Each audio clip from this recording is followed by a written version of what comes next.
surgical blade cut into the patient's body, but the doctor let out a piercing scream. When he looked down, he saw a large amount of fresh blood flowing from his leg. However, when he looked at his colleague with confusion, his colleague's expression was indifferent, although this puzzled the doctor greatly. As he looked at a patient undergoing umbilical cord surgery, he gritted his teeth and endured the pain. He immediately picked up the surgical blade and made another incision, but to his surprise, as the surgical blade descended, he felt another intense pain in his leg. But when he tore open his pant leg to look, two deep wounds, revealing the bone, immediately became apparent, seeing the patient's vital signs rapidly declining. His colleague remained indifferent. The doctor felt as if he were under a spell, and he picked up the surgical blade and slashed his own thigh. The scene before him could hardly be described as anything but eerie. The doctor suddenly woke up from a nightmare. Being a doctor, he didn't think much of it. But when he arrived at the hospital the next day, an even more bizarre scene unfolded. He looked down and saw that his thigh was like glass, shattering inch by inch.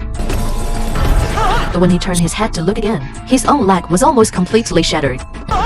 Although it was another nightmare, the pain in his leg was incredibly real. Even though it was fitted with a prosthetic, why would he still feel pain? As a doctor, he naturally knew this pain was fake, but the inexplicable pain almost drove him to the brink of collapse. Helpless, he had to turn to the head physician for assistance, and the head physician happened to have dealt with such patients before. This condition is called phantom limb syndrome, where the brain involuntarily believes that the amputated limb still exists, and the pain from the amputation is also retained by the brain from time to time. The brain sends signals, reminding the body of the pain it once endured. Although these signals are false, the excruciating pain feels undeniably real. Compared to physical disability, the psychological torment is the most deadly. For this reason, he tried various forms of psychological therapy, but the results were minimal. Unable to calm himself in the midst of pain, so he had to resort to the most straightforward method. As expected, during the crucial surgery, his phantom limb syndrome flared up again. But as the attending physician, he couldn't leave. He had no choice but to employ the radical method.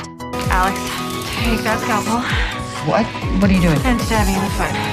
What? It's my prosthetic. Stab me. What is wrong with you? Dr. Kraft, I am the chief of surgery. This is an order. Stab Dr. Robbins in the foot right now. Although his colleagues were puzzled, he still picked up the surgical blade and stabbed it into the prosthetic. When he saw with his own eyes that his prosthetic leg felt no pain, his brain naturally acknowledged the absence of the limb, and the unfounded pain immediately disappeared.